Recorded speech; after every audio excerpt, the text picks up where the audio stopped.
Following yesterday's 21-6 loss to the Commanders, Brian Daboll was immediately non-committal in who would be his starting quarterback for week 2. Food for thought, though, Russell Wilson wasn't great. 17 of 37, 168 yards. He fumbled the ball once. He was almost more effective with his legs, but that's not really saying much because he ran for 44 yards on 8 attempts. But here we go again. Week 2, Russ it is.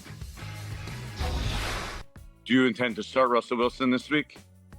Yes. Yep. Okay. Was that ever? I mean, and after a game, it's an emotional game. It's a tough game. Didn't play particularly well, I would say, collectively. But in terms of making any of those decisions, really at any position or schematic changes, I'd like to, do it with a clear head and watch the tape. And again, like I said yesterday, that game just doesn't fall on Russell Wilson. Do it with a clear head, perhaps talk to ownership. Look, how do you think the Giants should be handling this quarterback situation moving forward? Yeah, look, I think, Nicole, they're trying to take it slow. As Brian said, they're not trying to make any rash, quick decisions without really thinking this thing through. Because once you go to Jaxson Dart, you realize that then it's his show from that point on. So I think there's two things. As Brian Daboll said, you want to make sure that you're assessing this thing properly as far as how much is on Russell, how much is on the offense as a whole. And then you want to assess where you think Jaxson is relative to the fantastic performance he's had in the preseason. Now, for me, I think they're going to probably give him maybe 2 or 3 more games, that being Russell Wilson, and see if the offensive line can play better, if the running game can get going. Look, this team's already in the bottom quarter of the league in pass block win rate, something where they have struggled with, and they've been beat up on the offensive line. If he can't get it turned around, if he can't get the ball to Malik Neighbors, if he can't wind up creating those off-schedule plays and being the dynamic dual threat that Russ was at one point in time, that's exactly what they have in Jaxson Dart. He showed you that in the preseason. He showed you that at Ole Miss. And I think you're just trying to find the right time to say, we've wrung everything out of Russ that we possibly can. The offensive line has played as good as it can play. The receivers are as good as they're going to be at this point. Russ just isn't able to level up everyone else. Jaxson Dart, he brings a whole different dynamic. He maybe will infuse the offense with some energy, some more confidence. He can kind of mitigate some of the things that the offensive line can't bring to the table. He can run hurry up. They showed that in the preseason. And I think he will then take over from that point on. Expect it maybe around week 4 or 5. I mean, no matter who the quarterback is, it's not getting any easier because up next, it's the Cowboys in Dallas. Into the New York Giants for a second. Expect to see Jaxson Dart by week 3. Giants going to have a new quarterback after week 2. No disrespect, but Russell Wilson ain't the answer. And if Brian Daboll and Shannon, the GM, want to keep their jobs, Jaxson Dart is going to be your quarterback by week 3. Because you lost week 1 and you ain't winning week 2 either. I'm just telling y'all what I know. I'll explain why and then some in a minute. You're listening live to the Stephen A. Smith Show, Sirius XM, Mad Dog Sports Radio, Channel 82. 888 Mad Dog 6 is the number to call up. That's 888-623-3646. Your calls and more NFL stuff and some boxing in a minute. Don't go away. Again, it's the Stephen A. Smith Show on Mad Dog Sports Radio. Holla. Back to the Stephen A. Smith Show. In college football, South Florida pulled off a huge upset over Florida. In the NFL, Josh Allen led the Bills to an improbable comeback win over the Ravens. And in fantasy, the Ravens duo of Lamar Jackson and Derrick Henry led fantasy football managers to week 1 victories. We are talking football right now on NFL Radio, Channel 88, and Mad Dog Sports Radio, Channel 82.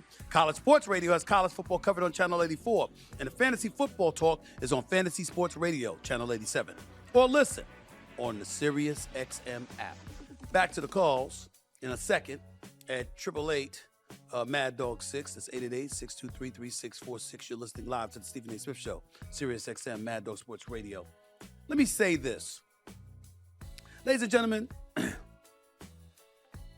in the world of sports, you watch the games. And if you know anything about the games, when you watch, you have an idea of what you're seeing. Aside from having no idea of what you're seeing, you also listen to commentary, you read articles, you do all of this stuff. And if you're somebody that's in the business like I am, you have researchers. And they give you all of this information. So there's always a boatload of information to defer to anytime you want to. In my case, I also pay attention to these two eyes that I have with 20/20 vision. And when I see stuff, I kind of know. And let me tell you what I noticed watching the Giants look impotent offensively against the Washington Commanders yesterday afternoon and losing the way that they did. What I saw in watching them is a guy in Malik Neighbors who looked at the New York Giants, his own team, and said, we ain't worth a damn. That's what his body language showed. We ain't worth a damn. Because you see, they know they don't have a quarterback. Now, that's not to disrespect Russell Wilson. He's a Super Bowl champion. He's been to back-to-back Super Bowls. Not many people are going to forgive Pete Carroll and Darrell Bevell and himself, meaning Russell Wilson, for throwing that interception at the half-yard line against the New England Patriots when all you needed to do was give the ball to beast mode. Marshawn Lynch, that's true. But in the end, what it comes down to is this. Russell Wilson, who had some good games for the Pittsburgh Steelers last year before nosediving over the last 5 weeks of the season and then losing in the playoffs to the Baltimore Ravens, we just looked at him. And the Steelers obviously felt they needed to go in a different direction. The Giants wanted some veteran leadership. We get that part. We also know their offensive line sucks. They don't have an offensive line. They can't protect their quarterback. They can't run block. All of those things are true. Evidenced by Russell Wilson being your leading rusher with 44 yards. Okay? All of that's true. Brian Daboll can coach. Okay? He really, really can. But he needs help. He doesn't have it. And contrary to what I know they're going to do, Brian Daboll has something different to say about his quarterback situation right now. Listen to what he had to say. Check this out. Is it safe to say that Russell is still your starter?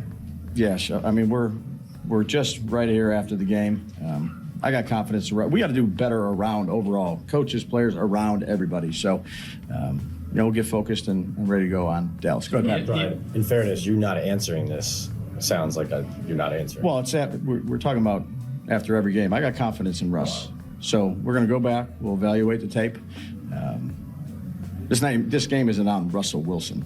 It's not on Russell Wilson. I'm going to make that clear. So I have confidence in Russ. We got to do a better job all the way around. What else is he supposed to say? He's not making this decision. Joe Shannon, the GM for the New York Giants. Mr. Hard Knocks, especially when it came to Saquon Barkley. That dude. He's running the show. What is Brian Daboll supposed to say? He's a coach of the year. He's somebody that helped develop Josh Allen into what he has clearly become as the reigning league MVP and a superstar in this league. But Brian Daboll knows what we all know. That guy right there, Joe Shane, the general manager for the New York Giants, it's his call. And so he's going to say stick with Russell Wilson. And I can't blame him or them in this regard. You don't want to take somebody like Jaxson Dart and throw him to the wolves because you know you can't protect him because your offensive line just ain't good enough to do it. So that makes sense. But here's why you have to put him in early anyway. Because Brian Daboll's job is on the line. And so in all likelihood is Joe Shane. And what you don't want to do is hesitate and procrastinate and put yourself in a position where you end up losing your job because you're sticking to Russell Wilson. You don't want to do that if you're them. If you want to go down, you want to go down swinging, which means you roll the dice and you take your chances with this rookie who was clearly very impressive in preseason, so much so that he's the QB2 on this squad, not Jameis Winston. That's what you want to do. Because when you see Jaxson Dart and the way the team appeared energized in the preseason, when you got a cat like Neighbors who is just a baller, you cannot ask him to go out there every week and be enthusiastic about playing for a team he knows sucks. You can't do that to him. You got to give him a chance. His body language told you all you needed to see. We ain't worth a damn. Giants going to be 0-2 after this upcoming week. And once that happens, if you want to try to salvage not just your season, but your career as a head coach, your career as a general manager, you better put Jaxson Dart in that game. Not this coming week, but I'm talking about week 3. You better get him ready. And you better roll the dice and do something. Because if the Giants season is over before it even begins, you ain't going to have much to look forward to. And by the way, speaking of the New York Giants, the so-called gold standard once upon a time, do y'all know that since the Giants beat the Patriots in the Super Bowl in 2011, the Giants is arguably the worst franchise in the entire National Football League? Did y'all know that? I mean, they're really bad. Even when people pointed to the Jacksonville Jaguars, I'll remind y'all they were in the AFC Championship game in 2017 against New England. Giants haven't sniffed at relevance since 2011. They haven't sniffed at it. So I just wanted to point that out. By the way, speaking of people that's on the line,